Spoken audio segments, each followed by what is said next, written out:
warm welcome, viewers. You're watching our COVID dispatch. I come to you from Vijay Chowk. Behind me, the Rashtrapati Bhavan, the North and the South Block. And strangely, at a time when Delhi is neck deep in COVID crisis, I can actually hear Sare Jahan Se Achha playing, which is broken by the screech and sirens of ambulances that we can continue to hear. Let's get you our first dispatch today, and that comes in from various small colonies of the national capital. Most of us, viewers, are looking to vaccinate ourselves. Even if you're still over 45, there are many of us who continue to get onto the phone, get onto the COVID app and try and find ourselves a slot. Leave alone the fight that 18 to 44 years are having because there are no slots available. But ever thought about, while we get that slot, get ourselves vaccinated, take that picture, put it on social media, what about those? And India is a large chunk of those who have absolutely no access to technology, to basic information. The vaccine rollout plan in this country, viewers, has raised such high moral questions and created the deepest class divide. Take a look at this report.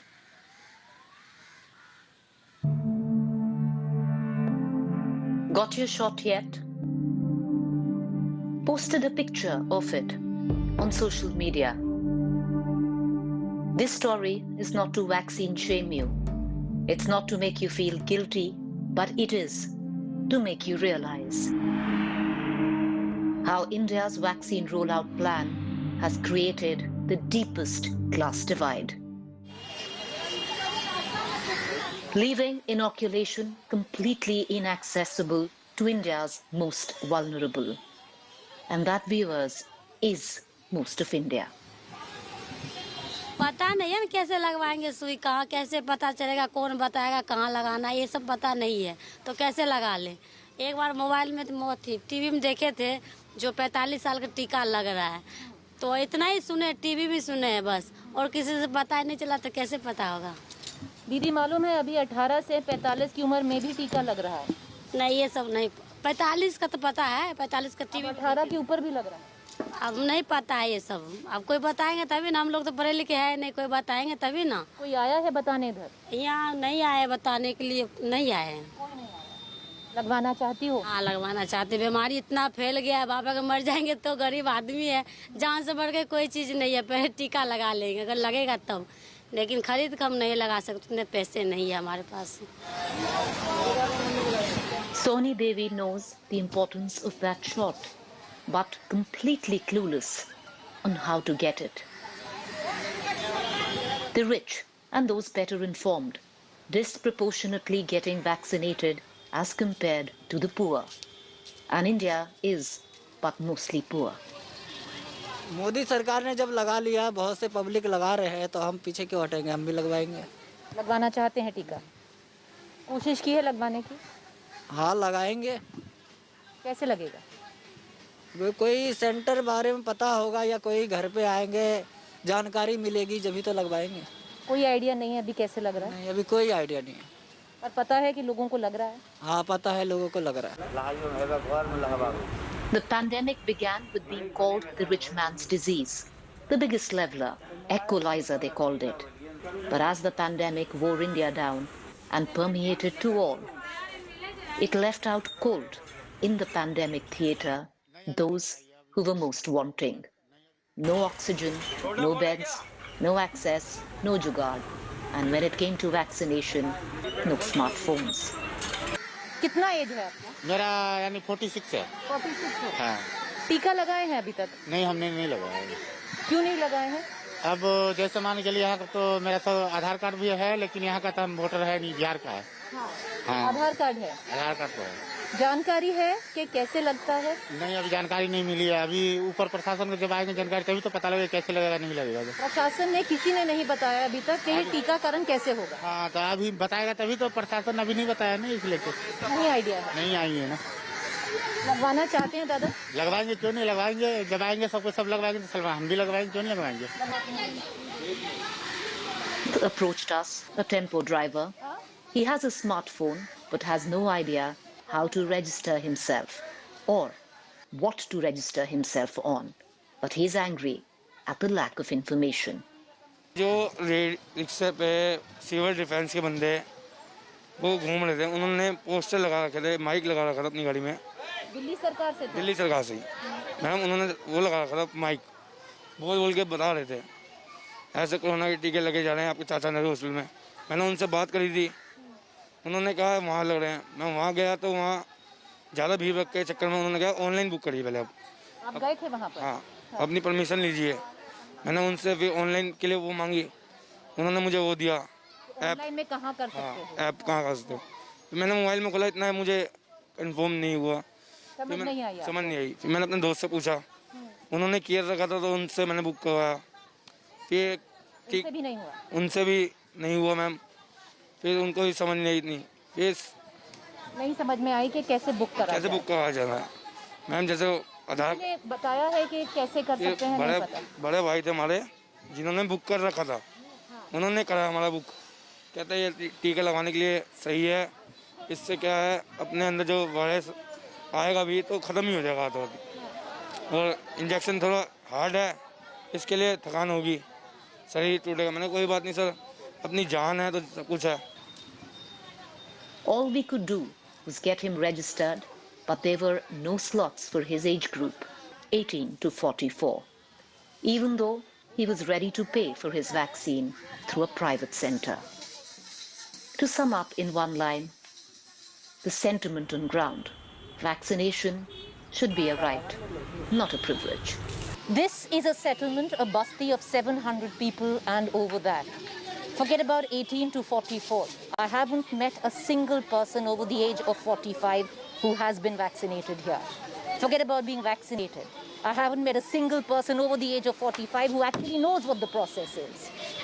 Viewers, privilege is not easy to question when it's yours, but we must because it's important for our country.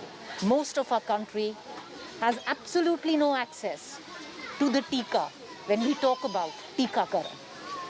Reporting with camera person Hitesh Kumar, Preeti Chaudhary in New Delhi for India Today. And that is the story of most of India's viewers, the inequality of it all. You know, it's difficult for us to even register ourselves. Look at those, think about those. And that's so many of us who have no information, no access, no jugaad, no ins, no pull. What about them? And they all want to get vaccinated. Speak to them. Everyone wants to get vaccinated in the times of a pandemic. But for those who do have a smartphone, what's registering themselves like, especially between the 18 to 44 year age group? Take a look at this report by my colleague Abhishek Anand.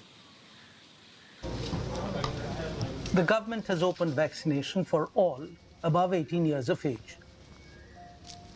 But that is more easily said than done, because finding a slot is still a challenge for those in this age bracket of 18 to 44.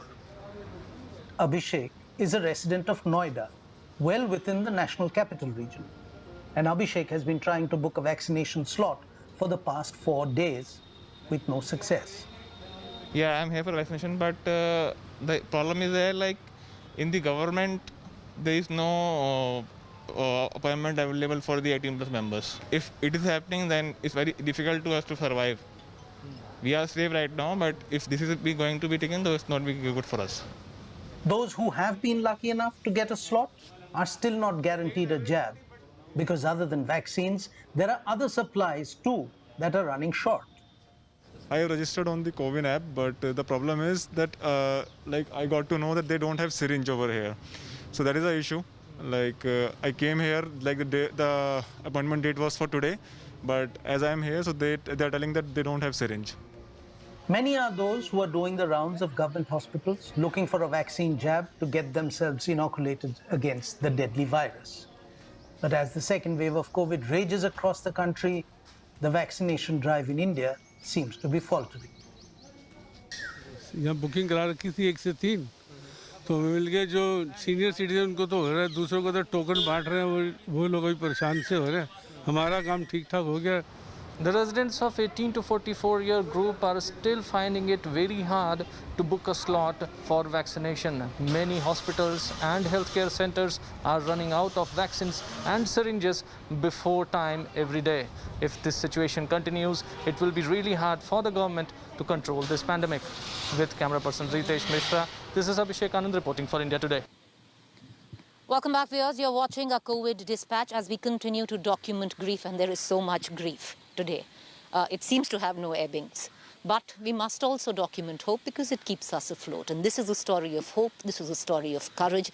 This is a story of a family which went all the way to hell but walked right back. And they are here to tell their story so people like us can have hope in these bleak, bleak times. This is the story of Janmeet Singh, his wife Taruni Kukreja, and their little daughter Tanaya.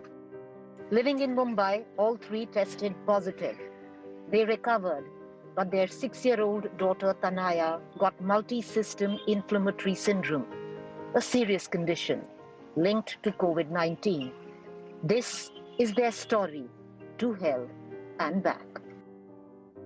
We are blessed with a single child, our daughter Tanaya, who actually had to go through a very, very rough time last month. Hi, Tanaya. Hi. It all started from 28th of March. Suddenly we all started having high fever, along with severe body ache, shivering. My wife started puking, and it's a matter of 24 hours that both of us were on bed. We speculated it's COVID. Immediately, in fact, what we did was we isolated ourselves. We got our test done, and the tests were positive. While we recovered through it pretty well, in fact, during the entire phase, our daughter really didn't show much of symptoms because there were only a few rashes. She had some arterial rashes, and that was it. Yes.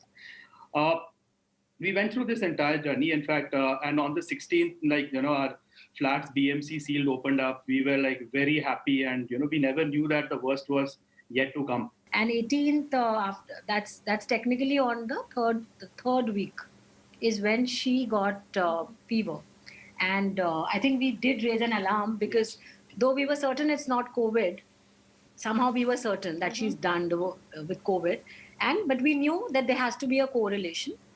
And then I think the next day itself, we showed her to the doctor. While the doctor speculated that it might be MIS-C, while this is very rare in kids, but still. What is MIS-C, Janmeet? Would you also known as PMIS, yes, which is a pediatric multisystem inflammatory syndrome, which is a post-COVID complication. In fact, what we have been made to understand is, during the COVID period, what we generate is antibodies. So once the COVID is over, these antibodies help us to fight against any recent or occurrence of COVID, primarily for a period of 3 months. In a child case or a kid's case, what really happened with her was the antibodies got generated, but along with those antibodies, there were certain other harmful antibodies which got generated as well. Now, because of these harmful antibodies getting generated, these started affecting all the parts of the body. So, Taruni, when all of this was going on, I want to ask you, what was going through your mind as a mother? Though I was also brave initially, but then I think I couldn't stop, feeling absolutely uneasy. I mean, things were like slipping off my hands, I thought, after 4 days. Initially, doctor assured us that this is a global treatment and this will work. And though we trusted, we had also read up in that time being, we knew we were in the right track, right time, right place. But yes. What hospital was she in? Rani Hospital in Powai. So it's in our vicinity. And she was treated by Dr. Bijal, a very good doctor, I would say. Very, very prompt with her timelines. And in fact, a very hands-on doctor. I really appreciate we were in very, very safe hands. Everybody was very cooperative. And this part was that everybody was very focused that with a single line of thought that they have to do the best for this child. And that's very, assuring for any parent. That gives a lot of strength. But I remember on 24th when she made us step out and she told us about the levels going, worse. She told us, "I'm shocked." So I said, "If you are shocked, I don't know. I mean, I don't believe it either. What's happening?" what's going to happen? And now I'm really scared. And of course, I couldn't help tears rolling down. And she says, but why are you scared? She's looking better, right? Clinically, have faith. We have another line of treatment, which we will do. And just give us some time. And immediately we rushed off for echo, the heart echo, which was earlier also done. Fortunately, that during the echo, we were very restless. But of course, after the echo, when the echo reports were fine, the heart was moving in the right direction. I think our heartbeats got controlled then. And that's when the next course of action of steroids was decided. And the steroids immediately worked. Janmeet, did you have a heartbreak moment in all of this? Yes, I did. In fact, to be very honest, when she got admitted, I was quite hopeful that she would improve. The first level of treatment will work. And yes, I mean, once the first level of treatment really didn't work out well, and the parameters were just haywire, and there was inflammation, and again, there were some inflammations which were even related to a heart, and which was pretty serious. And then again, there was a major inflammation in the intestine, the gut region. So that was pretty scary. In fact, I have had the scariest moments during these 8 days of hospitalization. Yeah. But yes, I mean, with the blessings and wishes of lot of well-wishers and family members and friends, and I mean, definitely with the right type of treatment which really went through the hospital, it really helped us. So in fact, though I was scared, but I was pretty sure that we are in safe hands. But but you're on the mend, Taruni. I hope that's what the doctors are telling you. You've turned the corner. Absolutely. And I'm sure, this PMIS being a rare syndrome, so not all kids who would get COVID would land up. Very, very few kids would land up in this. So definitely there's a ray of hope in the sense that not every child who has a COVID will get this. And I think if you treat it early and spot it early and you're in the right hand at the right time, recovery is on the way. In fact, there is a very, very clear learning out of it. The learning number one is that even after COVID, one should really not put off their guards and take all the necessary precautions. That is one.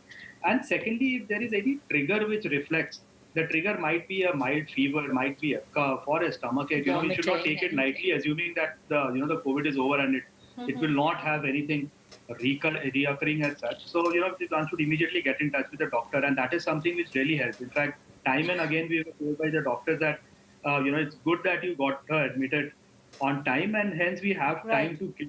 Otherwise, if you would have delayed it by a couple of days, things would have worsened, and it would have been difficult for them as well to cure her that comfortably. Right.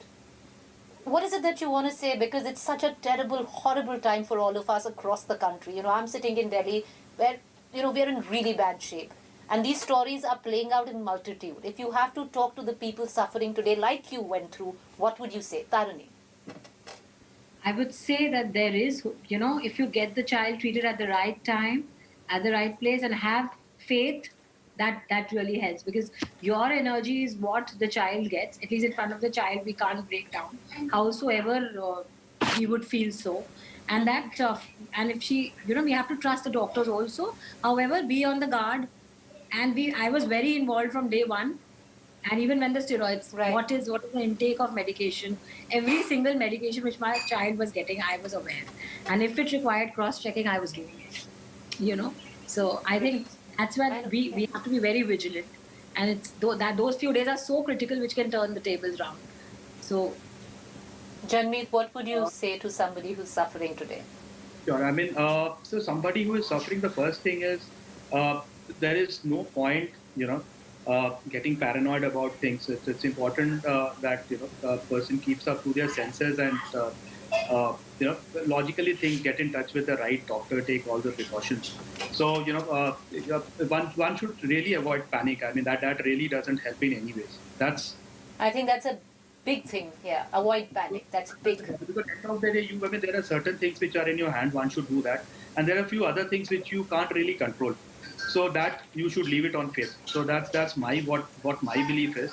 And the second part, again, what I really feel is that there are a lot of, as you said, there are a lot of horrible stories which we hear every day. I mean, we have seen our loved ones also, landing onto these hospitals, suffering a lot, and even lost a few loved ones also in this entire course of time. But I sincerely feel that, this horrifying stories in one way helps, because out of that fear, people start taking precautions.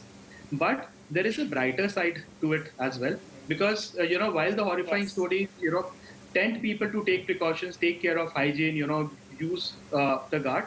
But apart from that, these brighter stories really bring a lot of faith in people, and that is something which is very important. And that's the reason I wanted to talk to the both of you, because you're a silver lining, in a city which is filled with so much distress right now, and one must look at the silver lining. You must document hope when you document grief. So thank you for joining us. I really appreciate your family to take up the time, even now when I know you have to take care of your child. But thank you so much, and I really appreciate it. For that, viewers, we've come to the end of COVID Dispatch with this story of abject hope. This beautiful family, we wish them well. We hope the little girl only gets better very quickly from here on. And we're going to continue as we go through, the COVID Dispatch series. We're going to continue, keep getting you stories like this, because it's important to tell their part, their ordeal, their story, because there is light at the end of the tunnel, if you've gone down the COVID tunnel, that is. For our viewers, we want to leave them with one message, because this is what the show began with. If you know someone who doesn't have access to a smartphone, if you know someone you can help register them, help them get vaccinated, because a lot of us have very little access. Thank you for joining us. Up next is Rahul Kamal.